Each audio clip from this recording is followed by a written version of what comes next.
Tucked away in the bustling streets of modern Cairo sits the Mosque of Ibn Tulun. It is a space of massive courtyards and deep serenity.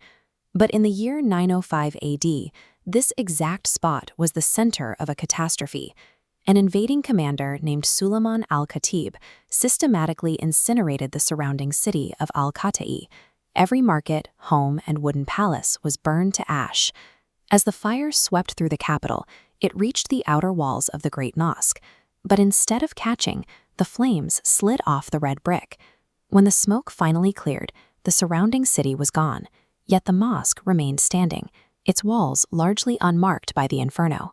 Surviving a city-leveling fire without damage is a historical anomaly. It serves as the first proof that this building was designed using materials specifically chosen to resist the environmental threats that destroyed everything around it. 4 centuries later, nature tested the building again. A massive tectonic shift triggered the devastating earthquake of 1303. Across the entire region, heavy stone structures fractured, and towering stone minarets snapped under the extreme seismic stress. Yet inside the interior arcades of Ibn Tulun, the structure absorbed the Earth's kinetic energy without buckling. Its wide, massive columns stood rigid. How did a 9th-century builder mathematically neutralize forces that routinely leveled entire cities? This resilience was an engineered feature, not an accident. It was the result of a specific architectural strategy born from a brutal ultimatum. To understand the engineering, we have to look at the peak of the Tulunid dynasty. The ruler, Ahmad ibn Tulun, had amassed wealth and power, and his capital reflected his prestige. But political power offers zero protection against physics. Walking through the local hospital, Ibn Tulun lost his footing on a wet, highly polished marble floor, crashing down and shattering his leg. In pain and furious at the fragile, slippery materials of his own capital, he directed his rage at his Coptic engineer, Sa'id bin Khatib al-Farghani. Blaming the design for the trap, Ibn Tulun ordered the engineer thrown into a prison cell. From confinement, al-Farghani sent a proposal back to the ruler. He offered to build a grand mosque that would never succumb to fire, flood, or earthquake. In return, he demanded his freedom and architectural control over the project. Ibn Tulun accepted the wager, but with a terrifying condition. He granted the engineer authority, but promised that even a single brick fell from the finished structure, the engineer would be executed. With a death sentence hanging over his head, al-Farghani discarded the fragile building techniques of his era. He had to rely on uncompromising science. To defeat water, the engineer used geography. Instead of building on low plains, he selected the solid rock foundation of Mount Yashkar. By elevating the footprint of the complex, he ensured the base would remain dry, regardless of how high the Nile's annual overflow reached. Next was the threat of fire. Al-Farghani eliminated load-bearing timber from his design. He constructed the massive walls using azure, a solid baked red clay. The chemical logic is straightforward. These clay bricks are manufactured by being baked in kilns and forged in extreme heat. Because the material is born from fire, a conventional city blaze cannot burn hot enough to consume it. This split-screen diagram highlights his final challenge, surviving the earth itself.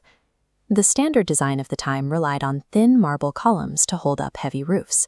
But marble is rigid and brittle enough to snap when hit by violent seismic waves. Al-Farghani discarded the marble entirely.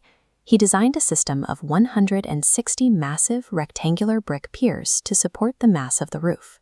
Because of their dense, broad geometry, these piers function much like modern concrete shock absorbers. When an earthquake hits, they catch kinetic energy and disperse it straight down into the bedrock. By treating geography, chemistry, and physics as his primary building materials, Al-Farghani engineered a fortress that secured both the ruler's legacy and his own life. Yet, walking through the complex today, it doesn't feel like a fortress. The true brilliance of the engineer was his ability to disguise this defensive utility within an expansive and intricate design. Look at the towering spiral minaret, inspired by the architecture of Samarra. It functions as a sweeping, iconic beacon dominating the skyline. Surrounding the main structure is the ziyada, a vast outer courtyard. This empty corridor provides a critical acoustic buffer, filtering out the noise of the city before you ever reach the prayer hall. Even the walls themselves are crowned with intricate paper doll-like crenellations, while Kufic calligraphy, carved back in the year 879, lines the interior. The engineering guarantees survival, but the artistry creates reverence.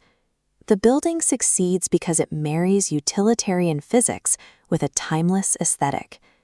Today, the Tulunid dynasty is a distant memory.